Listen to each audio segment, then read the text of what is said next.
이렇게 네. 아시면 되겠습니다. 체중과 유방암도 상관관계가 있다 이런 거네요. 그렇죠. 폐경 후에. 네, 알겠습니다.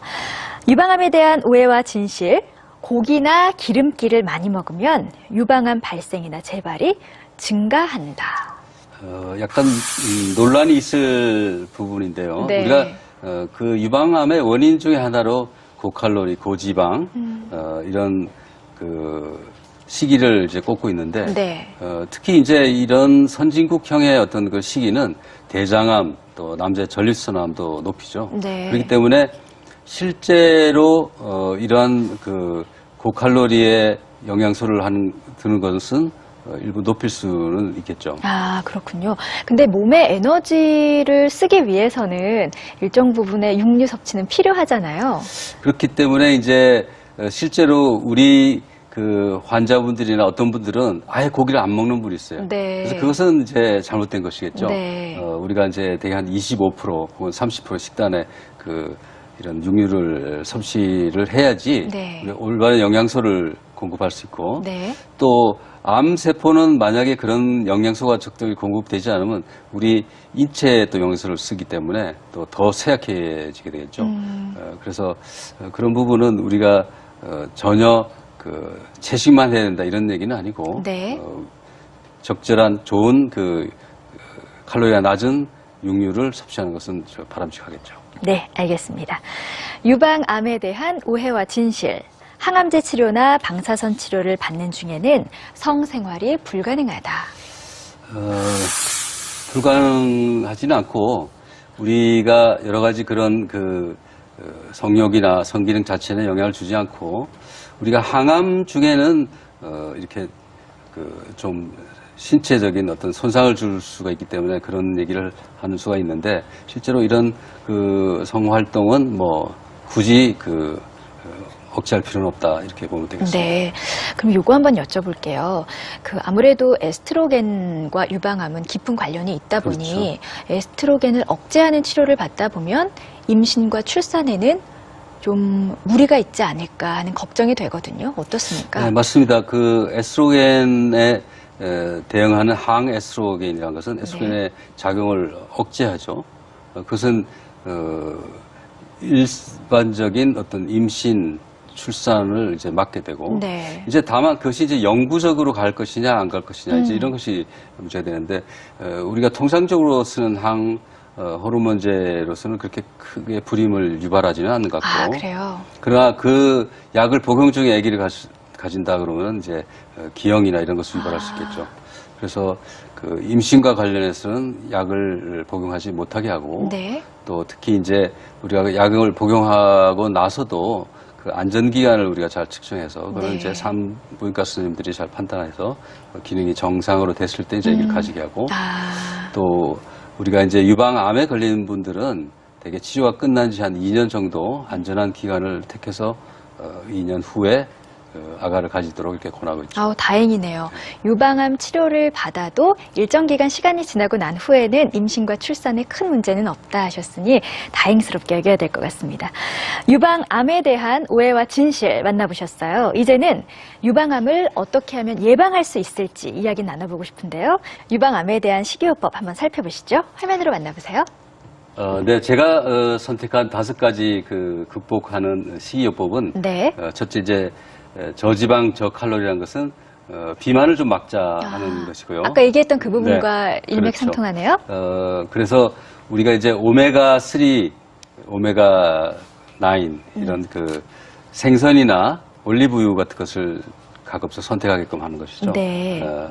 또 육류도 가급적 저칼로리에 저지방에 육류를 한 30% 이내로 줄이도록 하고 있죠. 네. 두 번째는 콩 혹은 콩의 가공품이라고 해주셨어요. 네, 콩에는 특히 이제 파이토에스트로겐이라고 식물성 에스트로겐이 들어있는데 이것은 우리 에스트로겐 수용체에 식물성 에스트로겐이 인체 에스트로겐과 대신 작용함으로 해서 이 에스트로겐 수용체 활동을 좀 완화시켜 주는 거죠. 네. 인체 대신에 인체에서 나온 에스트로겐 대신에 결합하기 때문에 그래서 이제 일종의 항에스트로겐의 역할을 한다 이렇게 보시면 되겠고 에스트로겐의 활동을 좀 상대적으로 억제시켜준다 이렇게 보시면 네. 되겠습니다. 그래서 콩이 여성에게 좋다는 얘기를 늘 하는군요. 그렇죠. 콩은 이제 비단 유방뿐만 아니라 뭐 여러 가지 심혈관 또 여러 가지 그 몸에 좋은 역할을 하죠. 네. 세 번째는 채소와 과일 얘기해 네. 주셨네요. 이것은 뭐 대표적인 항산화 물질이죠. 우리 몸은 산소에서 유리된 그 해로운 산화 물질이 나오게 되는데 그것은 이제 암의 발생과도 관계되고 모든 병의 원인이 되죠. 그렇기 때문에 신선한 야채, 과일 뭐 이런 것은 상당히 예방 효과가 있겠죠. 네. 다음은요. 네 번째. 섬유질 섭취라고 해주셨어요. 우리가 이제 섬유질을 채소 같은 데 많은 섬유질을 먹게 되면은 그것은 우리 몸에 있는 노폐물이나 혹은 그 나쁜 것들을 이렇게 씻어내는 역할을 하죠. 네. 그렇기 때문에 그 노폐물을 씻는 그런 중요한 그 영양소가 되겠죠. 그렇군요. 다섯 번째. 금주, 금연. 네, 금주, 금연. 담배는 뭐 설명을 굳이 안 해도 네. 그것은 뭐 폐암뿐만 아니라 상당히 많은 특히 이제 여성의 유방암도 발생을 부분. 높인다 이렇게 돼 그렇군요. 있고 음주에 대해서도 최근 많이 발표가 되어 있고 특히 네. 이제 상습적인 음주 그런 것들은 유방암의 발병을 높인다고 되어 있습니다. 그래서 좀 어떻게 이렇게 즐겁게 한두 번 마시는 건 몰라도 네. 상습적으로 드시는 거는 좀 피해야 되겠다. 네. 이 다섯 가지를요, 늘 메모를 해두시고, 뭐 냉장고 앞이나 식탁 앞에 꼭 붙여두시고, 꼭 따라주셨으면 좋겠어요.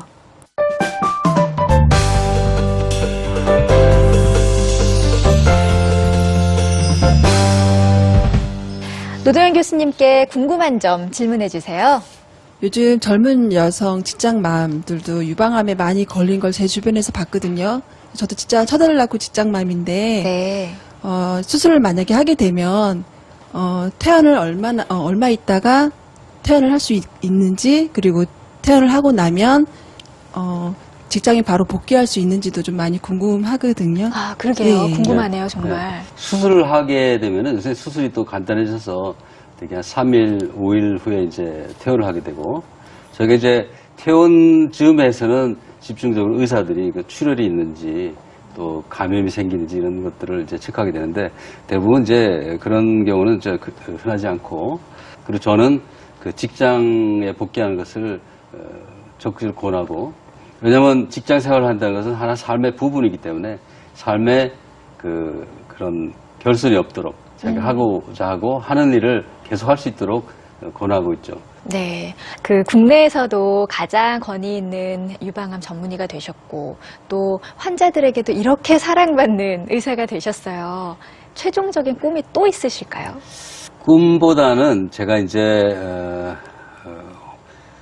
그 50대 후반에 접어들면서는 이제 그동안 해왔던 의술을 통해서 느낀 것을 좀 더 이제 그 사회적인 봉사로 이어가자 하는 느낌을 각오를 많이 하게 되고 네. 그래서 제가 이제 달리 이제 어린이 환경센터라고 이제 어린이들을 위해서 뭐 하는 일들과 또 국민건강지식센터를 최근에 이제 맡아서 국민들이 원초적으로 우리가 어떤 환경뿐만 아니라 우리 삶의 패턴 혹은 여러 가지를 기본적으로 건강하게 이끌어가는 데 좀 기여를 하고 싶고 그런 것이 제가 그 은퇴를 하고 나서도 좀 더 그런 데 기여를 하고 싶고 네. 개인적으로는 이제 좀 그런 공직에 벗어나서 네. 산에도 마음대로 가고 또 우리 환우들과 좀 더 많은 시간을 어울릴 수 있는 네. 그런 기회를 좀 가지고자 합니다. 네. 환우의 여러분들을 위해서도 그렇고요. 또 한 명의 환자라도 더 보시기 위해서는 교수님 건강 잘 챙기셔야 될 것 같아요. 네. 고맙습니다. 자, 명예의 건강 비결 4일 동안 노동현 교수와 함께하는 유방암에 대한 이야기 나눠보셨습니다.